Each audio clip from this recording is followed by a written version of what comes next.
Hello, welcome to Gardener's World. When the sun shines in early autumn, you get the best light of the whole year. And the grass borders are also reaching their peak. So that combination of this low silvery light and these lovely tawny, faded tapestry colours with the textures interplaying and glimpses through the grasses is a moment that I wait for all year long. In the next instalment of her series on the botany of plants, Carol digs deep to uncover their fascinating secrets. This week, I'm delving into roots. They go down into the ground, pull up loads of nutrition, lots of minerals, and water, of course, essential for the plant's growth. And Jo meets the fashion designer Dame Zandra Rhodes to get an exclusive look at her rooftop garden. It started as a little pot plant 25 years ago. You can look at it from the street and it looks lovely.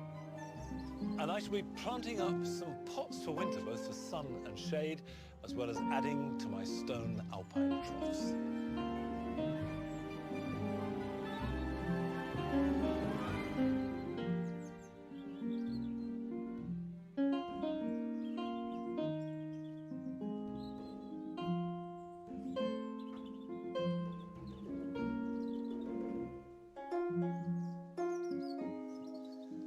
This border in the wildlife garden was planted in spring predominantly to attract insects, and of those insects, predominantly to attract bees. And it's worked, it's done pretty well. You can see now we've got the echinacea that's flowering, the agastache has flowered all summer long. There's not been a day when it hasn't been full of flowers from spring through till now. Things like this lovely dark scabious, look at that. Now, some of the annuals are looking tired. So, for example, this Ami can come out. I've got some Cerinthe there, which is past its sell-by date. Make some room and bring in some flowers that will extend the flower season for bees, because that's the key thing, is to have early to late and constant flowering. That gives me a bit of space in order to work. And the plants I'm going to put in are sedums. Now, this one is one called Matrona.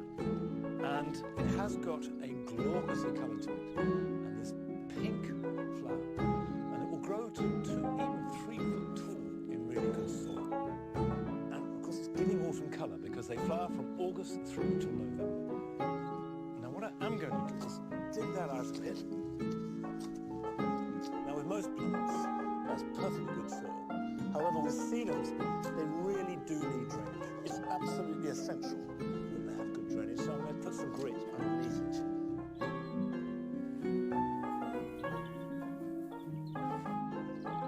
Matrona is a variety that will take a certain amount of shade, so for planting in a border, it is actually a good choice. Now, I've got a couple of other varieties here. There's this one called Purple Emperor.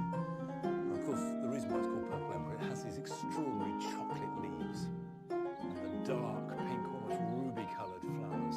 And these tiny flowers, by the way, are not only really good for bees, they absolutely love them, but butterflies love sedums too, and hoverflies. So these tiny little flowers are good for them. And of course, hoverflies eat aphids. So you're not just adding to the mix of wildlife in general, you're actively helping your garden get its own balance of predators and pests.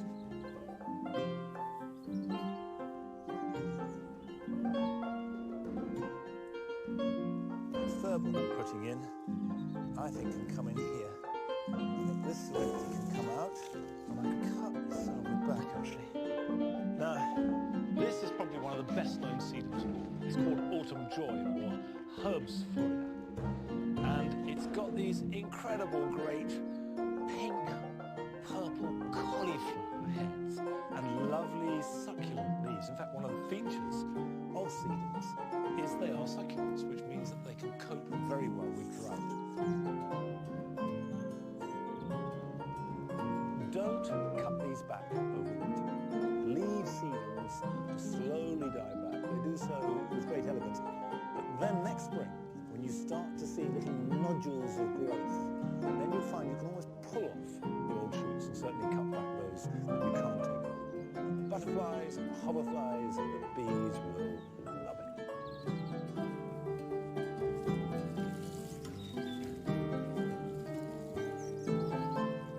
Now, last week, Carol started a new series looking at the botany of plants, and she focused on seeds and their incredible diversity. Now, this week, she's going underground. Last week, I was looking closely at seed and having fun seeing the ingenious ways they spread themselves far and wide. This week, I'm delving into roots. Roots are the foundation of plants. They help anchor them to the ground, giving them stability. Roots are like underground reservoirs, storing food produced by photosynthesis from the leaves. And they also soak up water and minerals from the soil. They're essential to the well-being of a plant. Provide the right soil conditions and plants will more or less look after themselves. There are two main types of roots. There are tap roots and fibrous roots. Now, we're all familiar with some tap roots. We come across them almost daily. Well, I do, my God. Dandelions and docks both have these deep, deep roots that go down into the ground, pull up loads of nutrition, lots of minerals, and water, of course, essential for the plant's growth. On the other hand, there are some plants that have fibrous roots. No tap roots at all, but lots and lots of fine feeding roots which spread out just below the surface of the soil. Imagine they're growing in leaf mold and all that nutrition is just under the surface of the soil, so they'll spread themselves out. Then there's a third sort of subcategory of roots. These are the storage roots. Things like carrots and parsnips we're all very familiar with. They're full of sugar and starch. And they belong to the family that used to be called Umbellifers, but now it's Apiaceae. But there is one umbel that we really don't want in our gardens, and that's ground elder.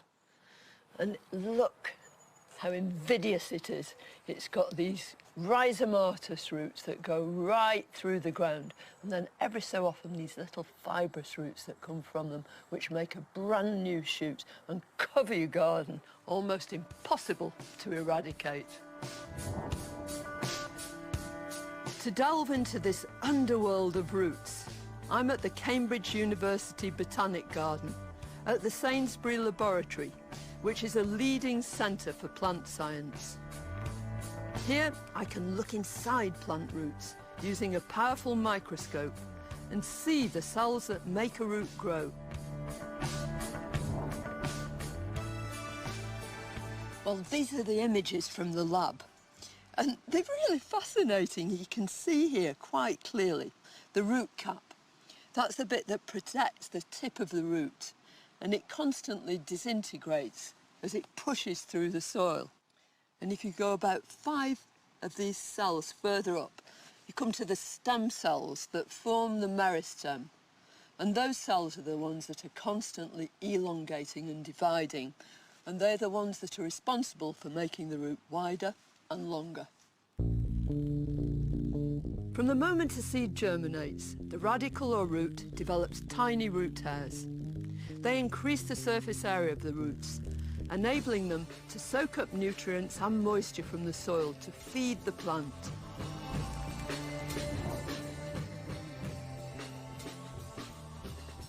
The legume family, peas and beans, have got a really intriguing relationship with the soil. If I dig up one of these lovely looking runner beans, I should be able to find nodules on its roots.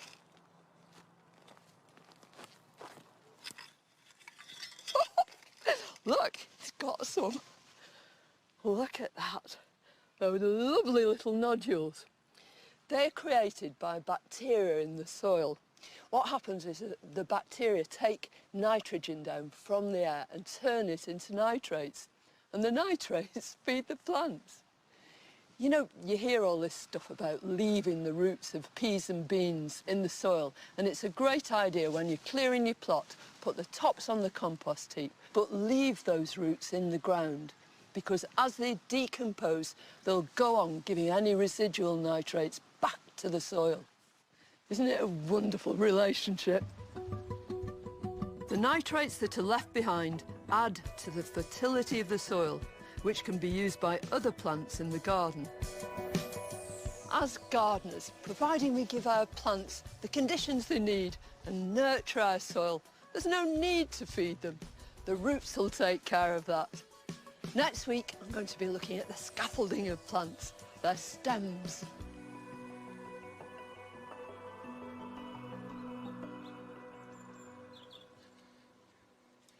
I do find that complex interrelationship between plants and soil endlessly fascinating.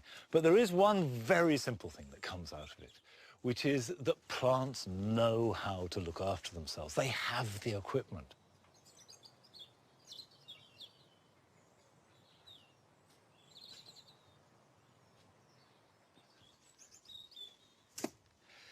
Flowering plants are fading away, and new ones are not coming to take their place. So if you want your garden to look good over winter, the choice is getting more and more limited. However, it's perfectly possible to have a pot with a really good display that will take you right through winter. And I've got a couple of pots here. I'm going to plant up one for a shady spot and one for sun. And the idea is both of them will look good from now right through till next spring. So let's start with the shady one. I've mixed up peat-free, normal potting compost with a little bit of leaf mould and a little bit of grit, but normal potting compost will do. About half fill it, because the secret of this is to build it up in layers. Now, the first layer to go in are actually one of the latest plants to flower, and that's some daffodils. And I've got here a variety called Minnow. Not grown it before, but it's short, so that if it's in a pot, it's not going to swamp everything else around it. So I'll put a layer of soil on top of that. I've chosen for the centerpiece a Mahonia. This is Mahonia japonica.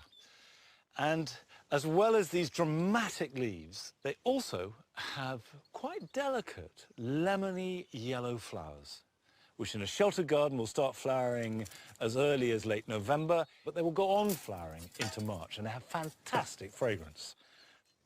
And now some more bulbs. These are tiny. This is Scilla.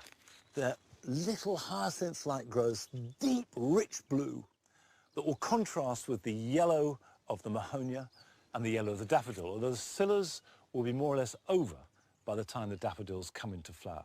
These will start flowering in February. And the intensity of the blue shines out on a winter's day. Now, the next stage is some understory. I've got ivy here. I've got this very small leaf variety called Anita. So I'll probably put 3 of these in around it.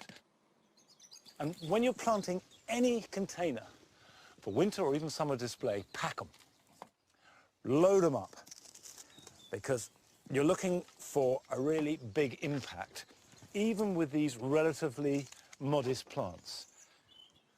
That's the structure under there, and then I'm going to infill the final plant are these cyclamen. This is Cyclamen coum, and this will flower later in spring. So you have this lovely foliage, and they have a range of pinks coming through.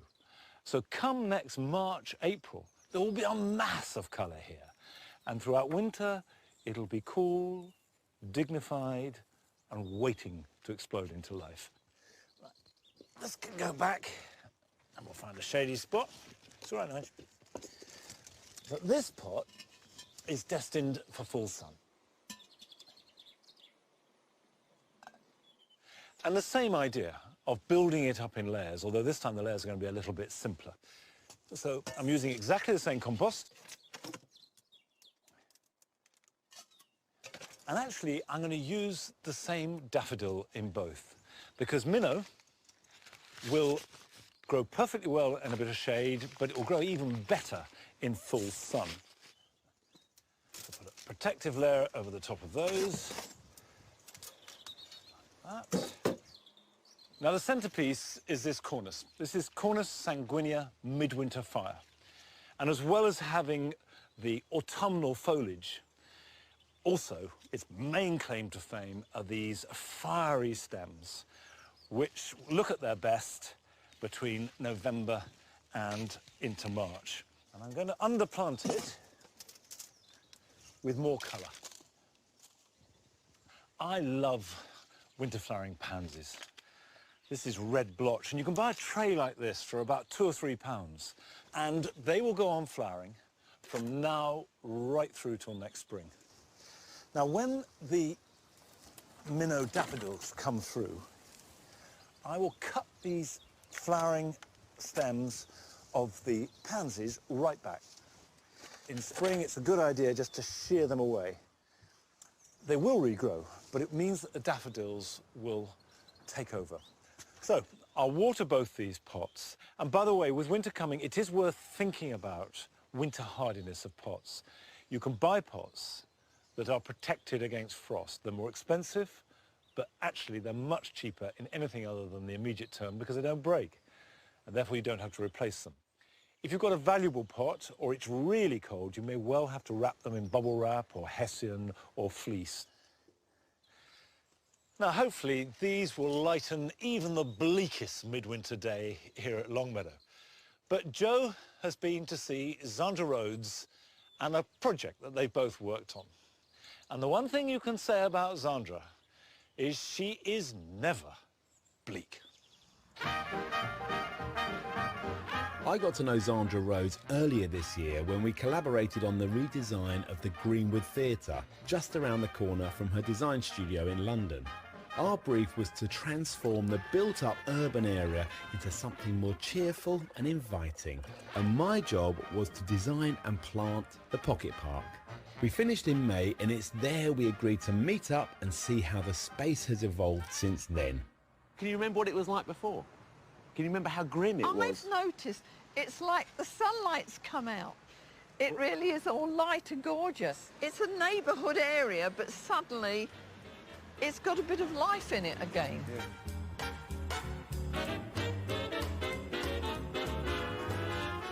I should come round with a camera. Look how all the rain has just stayed on all those leaves like diamonds. Alchemilla mollis, that is. Lady's mantle. I've never seen a buddleia that colour. Yeah, it's Buddleia sun gold. It goes with your wall, you see, so Oh, all the thank you, colours... Well, that's what I had to respond to that. It's fabulous. This is a good one, Zandra. This is called Albritzia. I've drawn those. Fluffy little flower. I've drawn those in Texas. Pink to match your hair. Oh, thank you. You must come round and see my garden now. Zandra lives just minutes away. Her roof terrace is above her design studio and busy workshop, where the team was adding the finishing touches, ready for London Fashion Week. Zandra's designs are often based around flowers and plants, so it's no surprise that she's a keen gardener.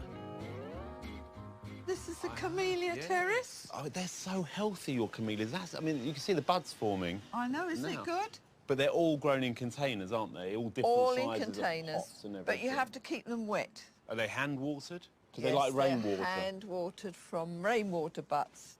But how long have you had some of these? Are This ancient. one is about 60 years old. 60? I was given it 50 years ago. Wow. And it was my first camellia. And I drove it back from Paris. So this is older than me, this camellia. Aren't you lucky? Looking... But you had a little bit of a scare this year, didn't you? Because you, Oh, I know, I emailed rang, me. yes, You because emailed me. I was very concerned because I could see lichen on the trees. But I think You they're thought it was a doing- fungus, though. I know, I was very worried, but it's looking okay now, No, I it's think. they're looking really good. But lichen actually is a sign of good air quality. Oh, is it? Yes. And Oh. considering, you know, you're in central London here, it's quite impressive. I mean, you're quite high up, I guess.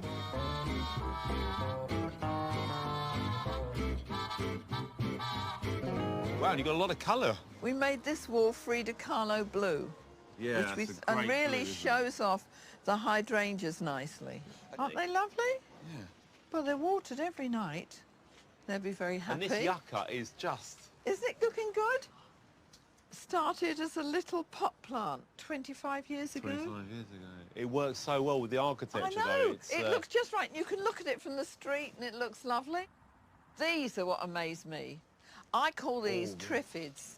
When I was given a little plant pot like this, then a giant one pops up and then I potted it and another one came up. It just keeps breeding. Do these stay out all year, or do Well, you take them indoors? All of the pots get wrapped in the winter. Okay. Because my girlfriend said to me, now imagine if you were in a fur coat and you're standing out, what would you do if your feet were in freezing water? So we wrap them all in bubble plastic, everything that stays outside. And these, I mean, how do you grow these? These look amazing. They're very good, aren't they? They are, yeah. Glass. Oh, they're glass, are they? I can see your pots are empty. I've brought you a little gift, Sandra. Oh, and it's my A colour. little bit of colour Oh. to go. It's your colour, and they should fabulous. flower well into the winter. Really lovely that'd little be cyclamen. lovely. They're gorgeous. Thank Yeah. you.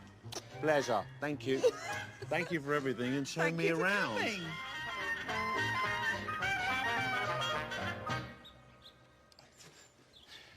Now, I'm a countryman through and through, but if I had to go back and live in a city, then I definitely think I'd like a roof garden. I think they're fantastic. And certainly, Zandra's is inspirational.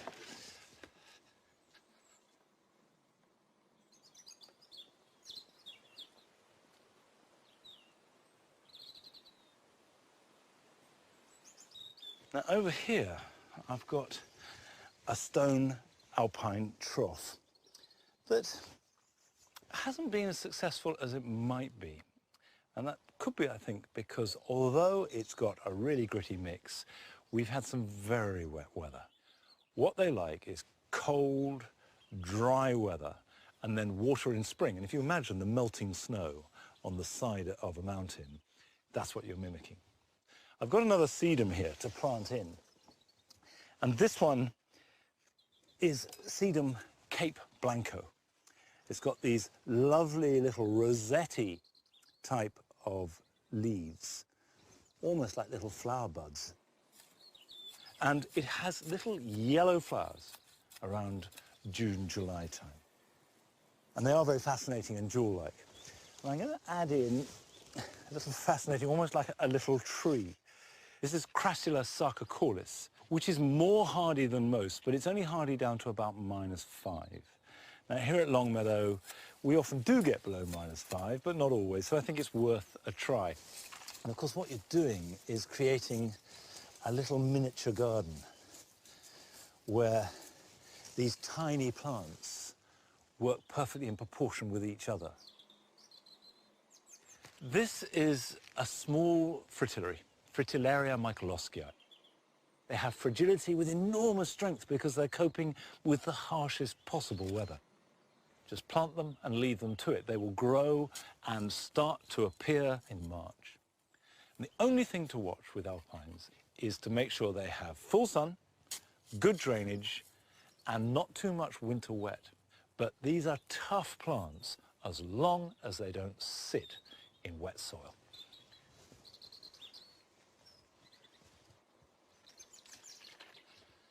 Whilst winter rain is no good for alpines, it's a combination of summer rain and a bit of warmth that has done for my outdoor tomatoes. If you remember, back in the spring, we shared with you 4 different types of blight-resistant tomatoes. There was Lassetto, Fandango, Lozano, and an unnamed variety.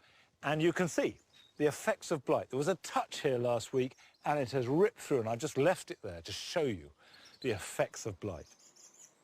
The bush varieties have been much the worst hit.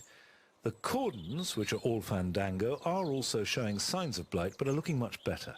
This may be because this is a more blight-resistant variety, or, as I strongly suspect, because they have a much greater airflow around them.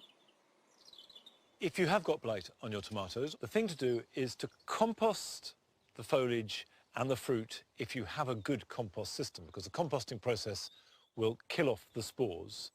By the way, if you've got a tomato on a blight-affected plant that doesn't show any signs of blight, it's perfectly good to eat, so don't worry about that. Well, that's my story. I know a lot of you tried too, so we'd love to hear from you. If you go to our Facebook page, you can let us know how you got on, send us pictures, and maybe we can take stock of how blight was in our gardens in this summer of 2015. Well, so much for the bad news. Here are some good things that you can be doing this weekend.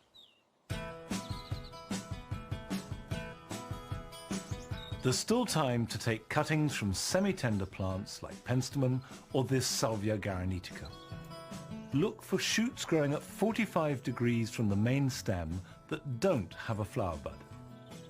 Strip off all the lower leaves and cut them clean with a sharp knife at a node. Insert them into a very free-draining compost and put them somewhere warm. Water them and then keep them well misted. They should root quickly and can be stored over the winter before planting out after the last frost next spring. Any containers that are to stay outside over winter should be raised up above the ground with blocks. This will keep them from being sodden and also reduce the risk of damage to the pot through freezing. Although some runner beans will go on producing fresh bean pods well into autumn, many are finished and can be cleared away. Keep all the dried beans because they can be stored and used dried over winter. Clear away the support, and when they're cleaned off, they can be stored for reuse next year. But don't dig up the roots because, as Carol said, these are legumes and they're fixing nitrogen which will stay in the soil. In fact, I'm going to plant some brassica onto there and they will take up that nitrogen.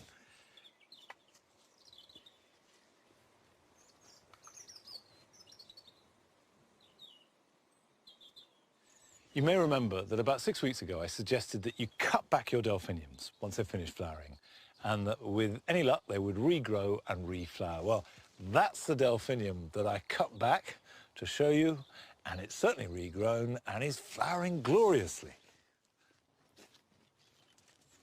Come on, Nigel. And another plant that's responded really well to a good hard cutback is this euphorbia. It's Euphorbia wolfenii. And in June, I cut the flowering cymes, which are great long, curving, snake-like things, and all over the place, right down to the ground. It's grown back, it's nice and upright, it's a good shape. So when this flowers next spring, we'll be able to see it all without it flopping everywhere. Well, I don't know about next spring, but that's it for today. But I will be back here at Longmeadow at the same time next week. So till then, bye-bye. You're lying on the border.